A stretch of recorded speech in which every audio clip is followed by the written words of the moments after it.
Steph, after a season like that and a game like that, what did you feel was important to say to your team right after it ended? Just how proud I am of them. You know, they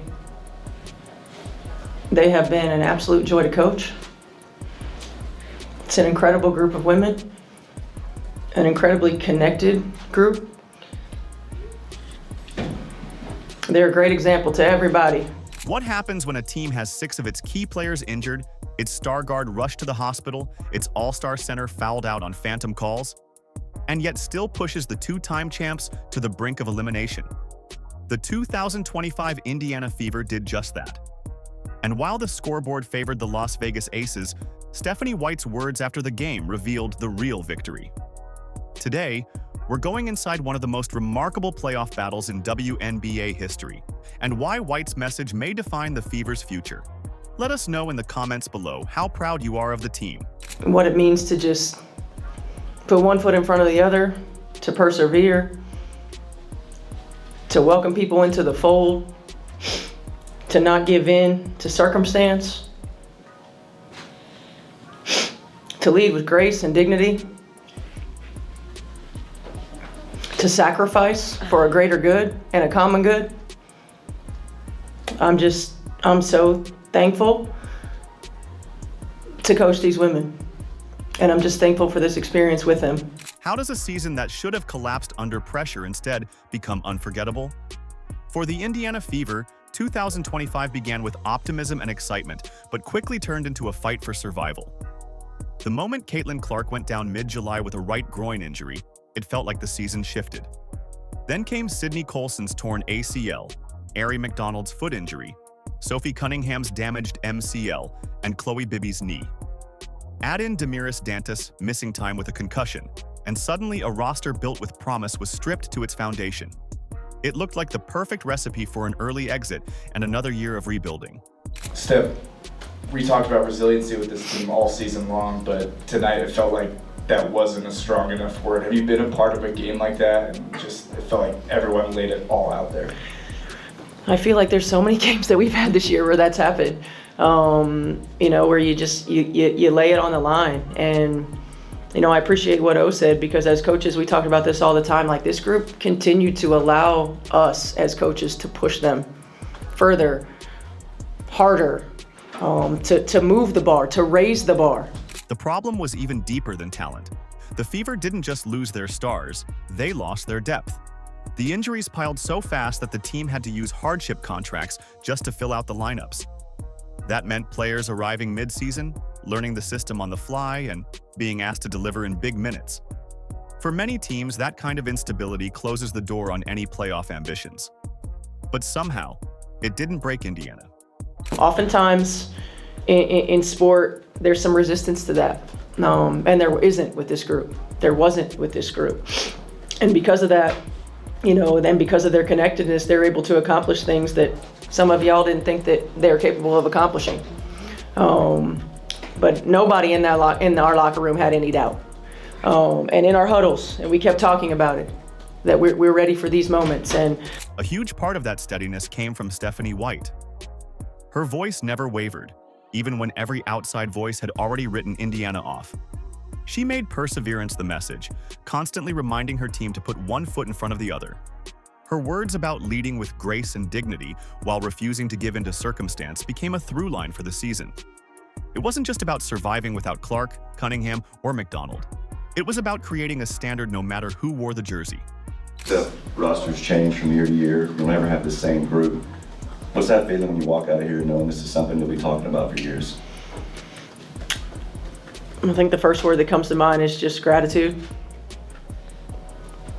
I've experienced some special teams in this league, in this organization, but collectively, this group has been at the top. So I'm extremely grateful for every single one of them. You saw that belief during the Commissioner's Cup when they stunned the Minnesota Lynx despite barely having enough to run a normal rotation. That upset stuck out not only because of the win itself, but because it proved these players trusted each other even in impossible situations.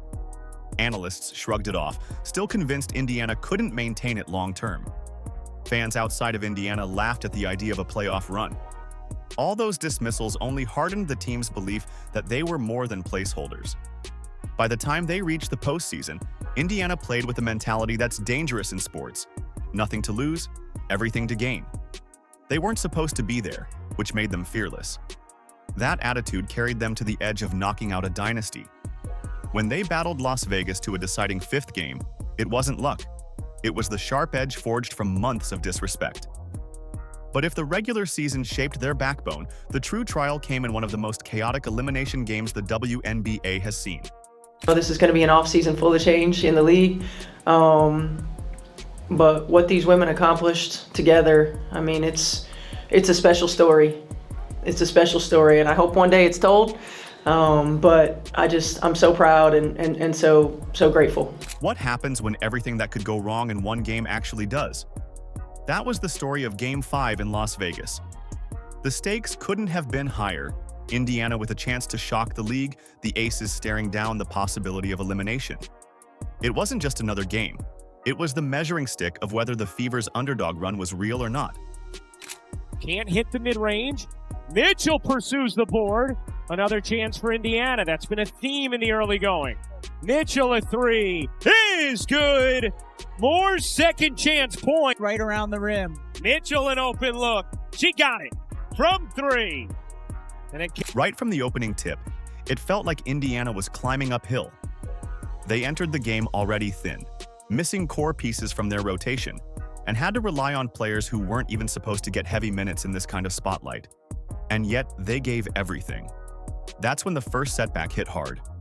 Kelsey Mitchell, their irreplaceable scorer and heartbeat in the backcourt, suddenly collapsed on the floor. She was later rushed to the hospital for treatment of severe cramps, a scary moment for everyone watching. Take away that kind of offensive firepower, and most teams fold. Indiana didn't. They're going to roll back away the stretcher. But Kelsey Mitchell is going to be helped back towards the locker rooms is Melissa Smith, her former teammate, and then a bevy of the Aces come around to show their respect for Kelsey Mitchell and the remarkable season that she has had, which may have just ended right there. Meanwhile, Aaliyah Boston found herself battling not just the Aces, but the whistle. Phantom calls had her in foul trouble nearly from the moment she checked in. Every drive, every box out came with the risk of another whistle. And yet, on the other end, Indiana's bodies were being bumped, shoved, and checked with no call at all. The frustration was clear. You could see it in the faces of the players and hear it in the crowd. The ball goes up. Aaliyah Boston. I don't think that's a foul. To Indiana, and a late loose ball foul is called against. Are you joking me? But instead of unraveling, Indiana adjusted. That's where the game turned into one of the most chaotic and controversial showdowns the WNBA has seen all season. While all this played out, Las Vegas leaned into its stars. A'ja Wilson was her usual unstoppable self, delivering clutch buckets every time the Fever made a push. Jackie Young kept slashing to the rim and hitting tough shots, reminding everyone why this Aces group has built its reputation as a dynasty. Every time Indiana appeared ready to steal the game, those two had an answer. For fire. She's our battery. She's moving great, and she will drive us, and that's been true so far. Thank you, Hal. Sims, pull-up jumper, she got it. But Indiana had heroes of its own. Odyssey Sims put together one of the grittiest performances you'll see in a playoff elimination game. She poured in 27 points, and it wasn't just the scoring, it was the timing. Whenever the Fever's offense looked stuck, Sims created something out of nothing. Her mid-range jumper, her drives to the basket, they kept Indiana alive. Physicality to finish over smaller defenders. Howard turns the corner, whips a pass. Hull gives it up. Sims connects on a 3. Odyssey Sims now with 12 points. From the bench, Shea Petty added her spark, knocking down shots and giving crucial energy in the minutes when the Fever needed a jolt. And one Las Vegas run. They have their largest lead of the quarter. Boston finds Turner. Turner didn't want to shoot it. Petty will. and knock it down. The stats have not been gaudy, but the decision-making has been excellent tonight from Gray. Yes. Petty, they need it. They've got it. Timeout. Lexi Hull, never the loudest name on the court, made those plays that don't always show in the box score. Rebounds in traffic, sliding over to cut off drives, a steal that led to a fast break bucket. This was the definition of team basketball under duress. Defense!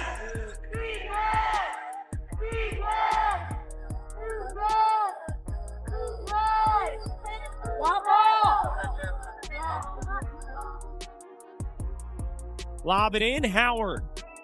Out to Hull. 6 to shoot. Hull banks it in. The most dramatic moment came late. With just 27 seconds left in regulation, Aaliyah Boston was whistled out of the game, a foul that had everyone shaking their heads. Losing their star in that moment should have ended it. Instead, Indiana dug deeper and somehow forced overtime.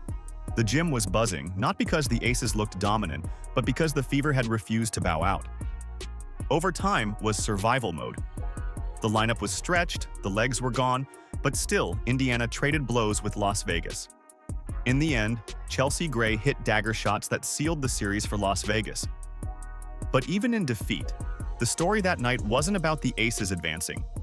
It was about how Indiana nearly pulled off the impossible with everything stacked against them, setting the stage for Stephanie White's powerful words after the game. What did this team do that has changed the landscape, arguably, in basketball in Indiana? Number one, they kept getting back up. Collectively.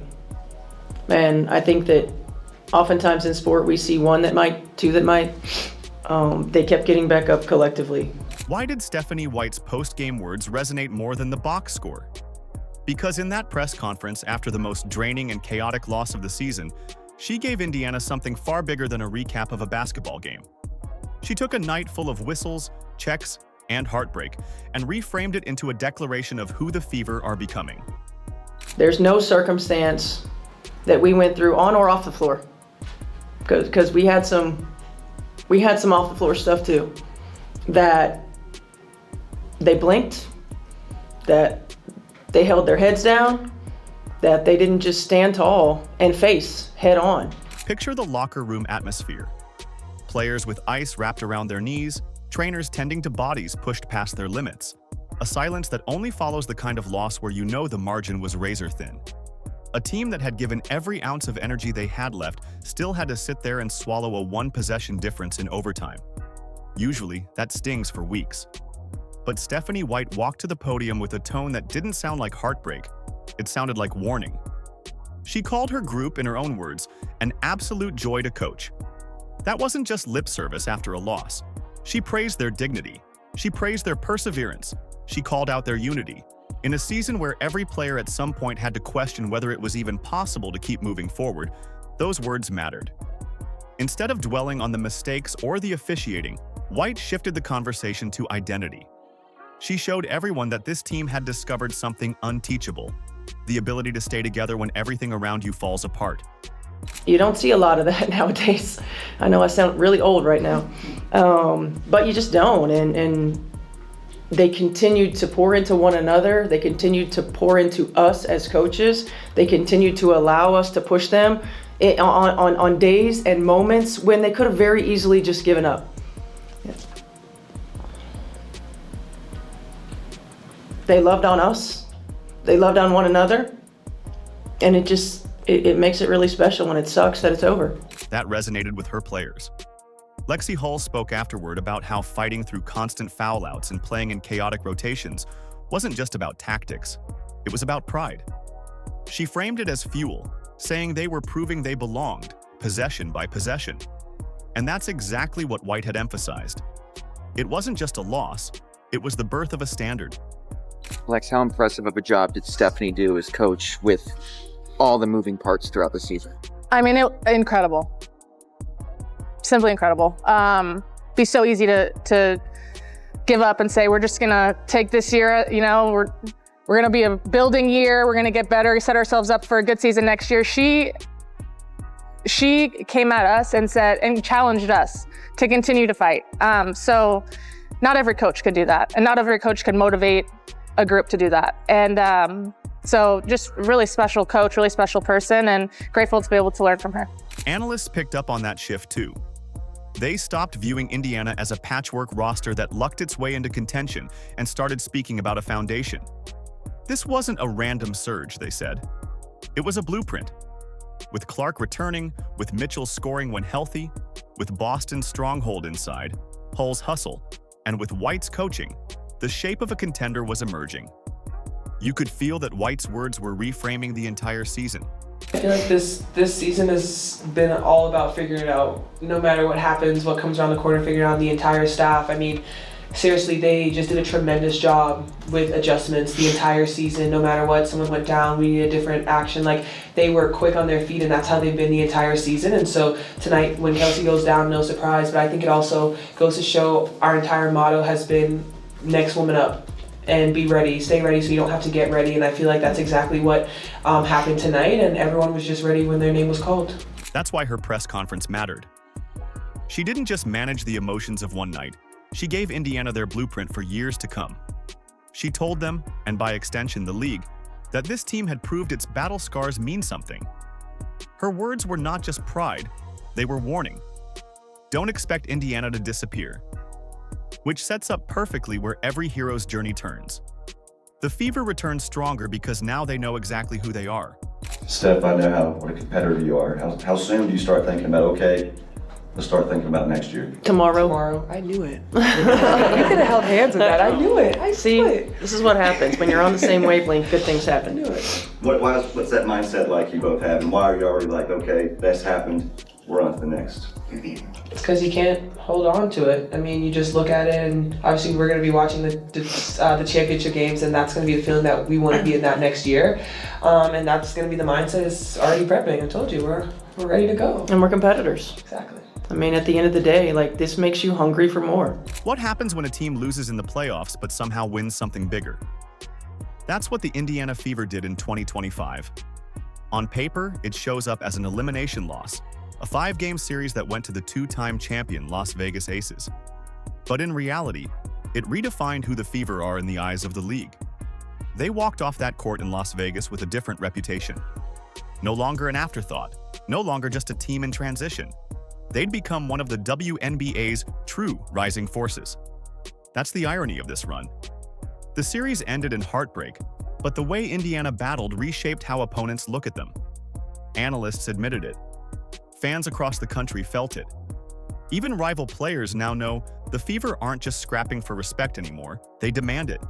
They beat Atlanta on the road in an elimination game, they pushed Las Vegas into overtime in a decisive Game 5, and they showed that resilience isn't talk, it's how they play. The loss didn't bury the season, it elevated it. Well, yeah, how will you remember this group and this special run that you had all season? Yeah, I mean, this has been my best year. Seriously, I think with the people that we had in the locker room, the amount of fun that I had on the court, off the court, in the locker room, we just talked about how special this group was and how we're always going to be connected. And honestly, that's how I feel like these women became my sisters so quickly, and it was honestly just some of the best basketball I've had. And then came Sophie Cunningham's fiery statement. You better believe we are coming for everybody next season. That wasn't just a soundbite, it was a warning. A reminder that if you play Indiana in 2026, you aren't facing a rebuilding team. You're facing a group determined to take the next step into championship contention. When you look at who is coming back, the warning makes sense. Caitlin Clark, finally healthy, instantly transforms the offense with her floor vision and unlimited shooting. Aaliyah Boston remains an anchor inside, already one of the best interior players in the league.